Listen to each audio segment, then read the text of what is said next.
Welcome to this short video highlighting Chapter 10 of Bob Cochran's second book, Hyperdimensional You, Surfing the Shift Towards Mastery.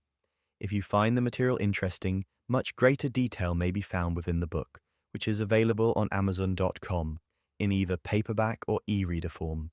Let's get started. Chapter 10, From Mystery to Mastery. Picture this. You're a scientist studying human evolution, and everything's going according to plan. Early hominid versions of humans are cruising along with 24 chromosome pairs, just like most mammals, when suddenly, plot twist, about 200,000 years ago, humans mysteriously ended up with only 23 chromosome pairs. According to Bob Cochran's exploration in Hyperdimensional You, this chromosomal makeover wasn't likely a random mutation that took place in a mud puddle. The delicate precision required to merge two existing chromosomes, while snipping off the excess might be accomplished in a modern biolab, but not likely by random chance. That's a harder sell than a timeshare in Antarctica. Enter the Pleiadian connection, a story that makes science fiction seem mundane. Ancient accounts suggest that tall, translucent-skinned women with split vocal cords arrived from the stars and had children with Earth's 24 chromosome humans. The result? The 23 chromosome humans we are today, complete with what some sources call a hidden, hyperdimensional 24th chromosome pair. Cochran presents this as part of a larger conversation about how we might expand our understanding of human origins beyond either-or thinking. Maybe it's not evolution or intelligent intervention. Maybe it's evolution and intelligent intervention. The story gets even more interesting with the tale of Lemuria, a Pacific Ocean garden paradise that would make today's tropical resorts envious. This massive Mu subcontinent reportedly featured mountaintop ceremonial healing structures so high that people had to burn charcoal to get enough oxygen. Talk about dedication to your spiritual practice. But like all good real estate, it was all about location, location, location, and geological stability. When the Earth crustal bulge that created this elevated subcontinent paradise began to subside, the inhabitants found themselves literally and figuratively experiencing the fall. Most of Lemuria sank, leaving behind only the mountaintops we now call the Hawaiian Islands and stretch marks in the seabed. The parallels to various cultural stories about paradise falls and being cast out are striking, but Cochran suggests that the original Lemurian story was about sky women who taught humans they were magnificent children of the heavens, with direct access to universal truth through intuition and logic. Compare that to later versions where women become the cause of the world's problems, where the ones with intuition or a passion for gathering healing herbs may get burned at the stake. Funny, it's almost like someone wanted to keep from humanity the women most likely to lead us to enlightenment and empowerment. The universe, it's all about the building blocks. Here's where things get philosophically interesting. Imagine a dimension where everything, your body, good experiences, bad experiences, even the person trying to convince you you're not worthy, is all made from the same building block. Consciousness energy. This isn't just New Age poetry. It's a framework for understanding that separation might be the ultimate optical illusion. Cochran describes this consciousness energy as multidimensional, containing truth and love as binding agents. If this sounds familiar to anyone who studied physics, it should. The idea that everything reduces to energy isn't exactly revolutionary. What's different here is suggesting that consciousness energy is the fundamental building block. If everything is made from consciousness energy and consciousness responds to consciousness, then thoughts aren't just internal chatter, they're reality-shaping tools. The energy boomerang effect. One of the most practical concepts Cochran explores is what he calls energy blowback. The basic idea is beautifully simple. When you send positive energy to someone, you get back more than you give. When you send negative energy to someone, you also get back more than you give, but its effect is considerably less fun. The graph he presents suggests three factors at play: free will, self-esteem, and universal biasing energy. The universe apparently has a positive bias, which explains why, statistically speaking, we're alive at all. But our subconscious minds have their own filtering systems based on what we think we deserve and what our free will allows.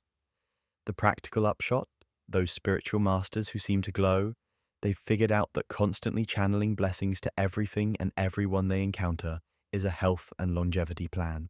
When divine love flows through you, you get to keep what sticks to the pipes. Thoughts, you're always broadcasting. According to esoteric sources, our thoughts create geometric energy patterns that are visible to beings who can perceive beyond our normal four dimensions. This isn't just abstract philosophy. If energy flows where attention goes, then managing thoughts is managing power.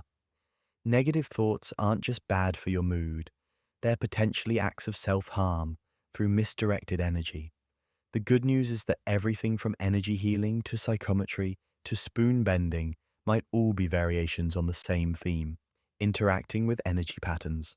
Once a special lens is developed that can make these patterns visible, science might finally catch up to what spiritual practitioners have been working with for millennia. Hacking reality when physics meets consciousness. Stories about people who seem to break the normal rules of physics, traveling faster than should be possible, being in two places at once, healing through intention alone, might not be as rare or as impossible as mainstream science suggests. Cochran proposes that these individuals have learned to employ what he calls the law of consciousness from a hyperdimensional vantage point. In other words, they've learned to hack 4D reality by operating from a broader dimensional perspective. This connects to a broader theme throughout Cochran's work, the idea that what we call metaphysics is really just future physics. Those willing to explore anomalies beyond the currently understood four fundamental forces will be early adopters of a more complete understanding of how reality actually works. The judge, jury, and executioner of our experience. One of the most immediately applicable concepts involves the difference between judgment and discernment. Cochran suggests that the longer we contemplate something, the deeper our discernment goes, until we judge it. Once we judge, discernment typically stops. This isn't just about being nice to people. Our bodies apparently accumulate energetic residue from our thoughts, words, and deeds. The person who cuts you off in traffic might not be affected by your angry thoughts, but your body might accumulate energetic poison that could potentially affect your health and longevity. The alternative? Blessing instead of cursing, discernment instead of judgment. It's like choosing between energetic vitamins and energetic junk food with every thought. Future medicine, suggestions instead of sledgehammers. Cochran envisions a future where medicine shifts from harsh chemicals with side effects to offering the mind and body energetic template suggestions for healing. This isn't entirely futuristic. Homeopathy likely works with water's ability to retain energy signatures, and energy practitioners already offer the body templates for wellness, rather than chemically forcing outcomes. But here's the twist. How much healing occurs might depend more on our subconscious willingness to be healed than on practitioner skill. Most people are so disconnected from their bodies that they don't notice when their cells are waiting for instructions from the boss, namely, them.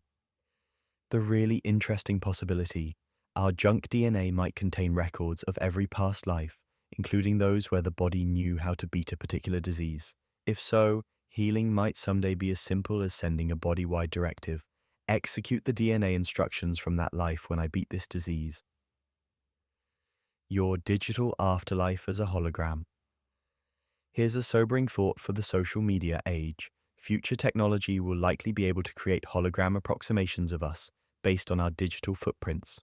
Not long from now, sociologists might interview holographic versions of us to ascertain whether we were part of the solution toward humanity's evolution or part of the problem. Digital avatars have reportedly already been allowed to testify in court. What kind of digital legacy are you creating? Will your holographic approximation be seen as ahead of its time, demonstrating balance, compassion, and cooperation?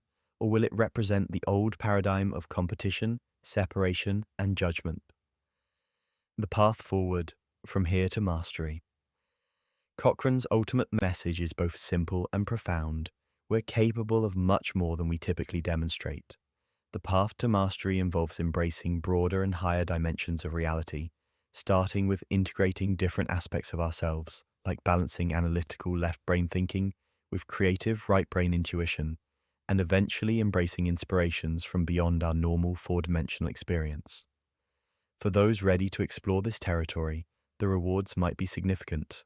Early adopters of broader and higher dimensional thinking may find themselves with enhanced wisdom and abilities that seem almost magical from a conventional perspective. The future, according to this view, belongs to those who understand that consciousness creates the material universe, not the other way around. Those who grasp that everything is energy, polarized, interconnected, responsive energy, gain access to what Cochran calls a more complete, healthy, and colorful world. The bottom line.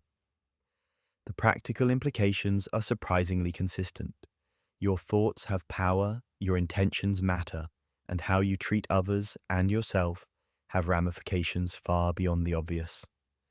In a universe that appears fine-tuned for life and consciousness, maybe it's not so far-fetched to suggest that we're capable of participating more consciously in reality creation.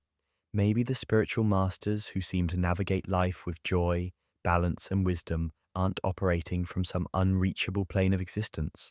Maybe they've just learned to work with the hyperdimensional aspects of reality. The invitation is clear. Stop sleepwalking through your magnificent existence and start exploring what you're actually capable of. Your future holographic self might thank you. What will it be? For more information on Bob Cochran's first book, Emerging Imaginal You, a time-traveling note to self from the corner of science and spirituality, or his second book, Hyperdimensional You, Surfing the Shift Toward Mastery, check out clever2wise.com. That's clever2wise.com, or on Facebook, #clever2wise. Feel free to also subscribe and like on Bob's YouTube channel, which can be located by way of the handle at clever2wise.